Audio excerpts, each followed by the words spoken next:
পুনক ৰাইজসকল আমি একচুৱেলি ইয়াত আহিছোঁ আজি গাঁৱৰ পৰা আহিছোঁ বিশেষকৈ বেছি দূৰৰ পৰাও নহয়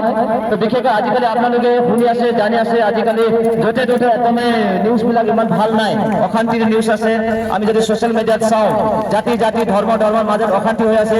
আৰু কাজিয়া পেচাল হৈ আছে তো সেইটো কাৰণে আপোনালোকৰ কাৰণে আমি শান্তিৰ নিউজ আৰু একদমে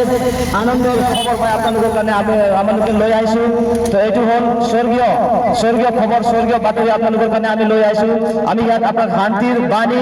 আৰু একদমে আনন্দৰ বাণী আমি আপোনালোকক দি আছোঁ তো বিশেষকৈ আমি ইয়াত গীত গান এক দুটা গীত গান কৰিম তো আজিৰ পৰা 2000 বছৰ আগত প্ৰভু যীশু খ্ৰীষ্টৰ জন্ম হৈছিলে শান্তি আৰু প্ৰেম আৰু সেৱা দিবৰ কাৰণে জন্ম হৈছিলে তো এইটোৱে বাণী লৈ পেলাই আজি আপোনালোকৰ মাজত আমি আহিছোঁ তো আমি গীত গাম গানা গাম আৰু যোন শান্তি আমি তেওঁৰ পৰা পাইছোঁ এই শান্তি এই প্ৰেমটো আপোনালোকক আমি দিবলৈ আহিছোঁ কিয়নো বাইবলত লেখা আছে তোমালোকে গোটেই জগতত গৈ পেলাই মোৰ পৰা যোনটো শান্তি তোমালোকে পাইছা এই শান্তিটো তোমালোকে গোটেই জগতৰ মানুহ বিলাই দিয়া আৰু এই শান্তিটো কোনো আপোনালোকে টকা পইচাৰে কিনিব নালাগে এইটো বিনামূল্য শান্তি একদম ফ্ৰী ঈশ্বৰৰ পৰা অহা মৰমটো একদম আনকণ্ডিশ্যনেল মানে কোনো স্বাৰ্থ নাই আপুনি বিনামূল্যতে আপোনালোকে ল'ব পাৰে তো বিশেষ বজাৰত আহি পেলাই আপোনালোকক আমি ঈশ্বৰৰ বাণী দিবলৈ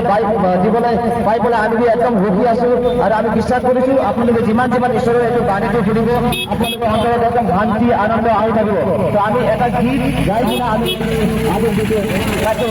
আৰম্ভ কৰিম Kita kisah nak kan orang jadi baik. Oh, baru.